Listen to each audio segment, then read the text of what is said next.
37,000 people without power tonight. Storms devastating the villages of Fruitport and Kent City. Consumers Energy saying that it will be at least until Wednesday when power is restored. Kent, Ottawa, and Muskegon counties hit hardest by these storms, and tonight trees are down across those communities. Roads remain closed, blocked by those downed trees and power lines.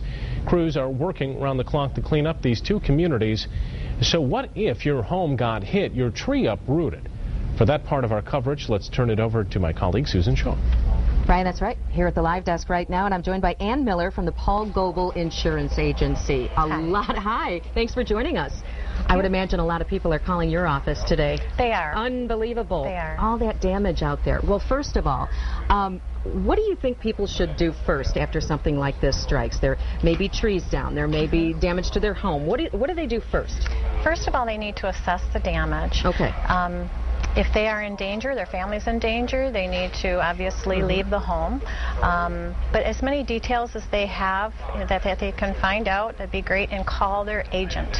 And then they can discuss their policy with their agent to see if they need to file a claim. I think because a lot of the time people, when something like this strikes, they aren't exactly sure what is covered, you know? So having that conversation initially certainly sets up the whole process of how to handle it. Right. They can discuss the deductible, and if the damage isn't very much, they can discuss whether or not to even file a claim, get some estimates, that kind of thing. How do you think people should secure their property, for instance? Is it just a matter of calling authorities if there's a power line or something like that, or what do you think they need to do first? Make sure it's safe? Absolutely. Make sure it's safe, first of all. If there are things that they can do to prevent any more damage, like put a tarp down, that kind of thing, to do that, and then obviously then call the agent to make sure. Document that damage, I would imagine. Right. And document, take photos. What about downed trees?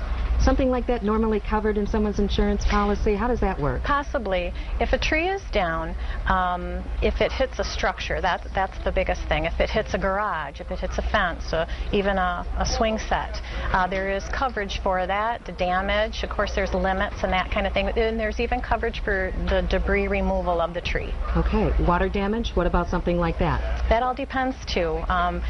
With water damage in a homeowner's policy, you have to remember sudden and accidental. If for some reason a pipe burst, well, then there is coverage for that kind of thing. If there's water seeping due to all the rain, then maybe not so. Maybe not. What about a lot of power out? What about food spoiling? Something like that? That's a big thing. We're getting a lot of phone calls on that today. If power outage is your main problem, we basically tell everyone to try to keep your fridge closed as much as possible. If you're not opening it and closing it, that would be great. Sometimes it even helps to throw some bags of ice into the refrigerator. And then, like when the power does come on, you document. If you have to throw, and always when in doubt, throw it out.